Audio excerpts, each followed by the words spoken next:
Good morning, good afternoon, good evening, depending on your time zone. Thank you once again for joining us today.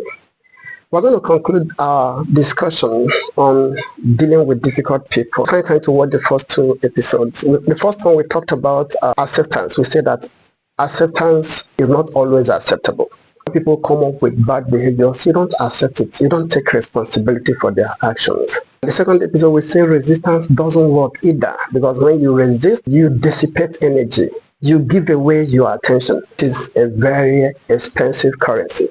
Today we're going to discuss the third approach which I recommend. We're going to see why I recommend that. I call it renunciation. When you renounce something, you are declaring that you are not the owner. This behavior isn't yours, so you don't take ownership of it. Give ownership to whom ownership is due. Give responsibility to whom responsibility is due. That is what I mean by renunciation. You just delegate that responsibility of dealing with the behavior to the one exhibiting it.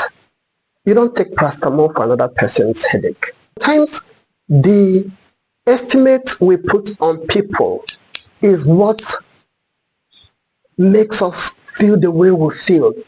That's what generates the interpretation we give to that behavior. If a 5-year-old talks to you in a particular way, the way you respond is not the way you will respond when a 25-year-old talks to you.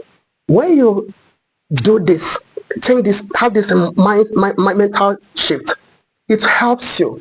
Your mental health is your responsibility. You are not exonerating anybody of their behavior, but you are just releasing, you are renouncing it. It's not your headache. They should deal with it. Maybe you would have estimated this person so high. Maybe that's the problem. But when you renounce, you release it to them. You put your energy on something more productive. You don't pay attention to it. Because when you start animating behavior, animating your feeling, you think about it every now and again, you are reliving it. You are giving it life, and you are amplifying the pains. Don't own the problem. You shouldn't own the pain either. Just release them to the person. Concentrate. Cultivate the habit of positive affirmation.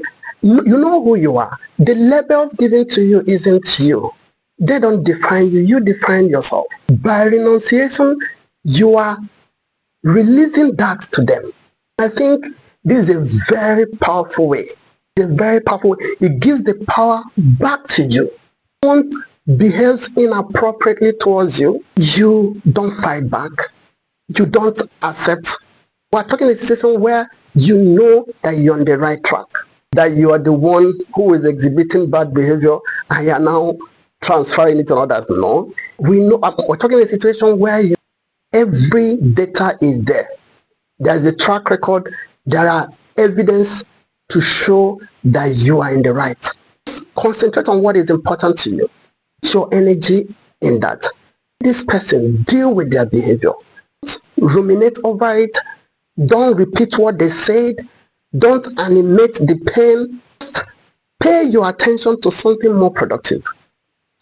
Use your energy to build yourself. The more you do this, the more these people lose grip on you, the more they discover that the response they were trying to elicit from their behavior is not coming. You don't fight back, you don't shout at them, weaken their influence over you, and you gain more control over your own life, over your own experience, and you channel your energy to something that serves you more. And at the end of the day, you might end up helping in changing the person. And even if the person doesn't change, at least you never contributed their bad behavior. Hope you've gotten value from this today. See you next time. Thank you.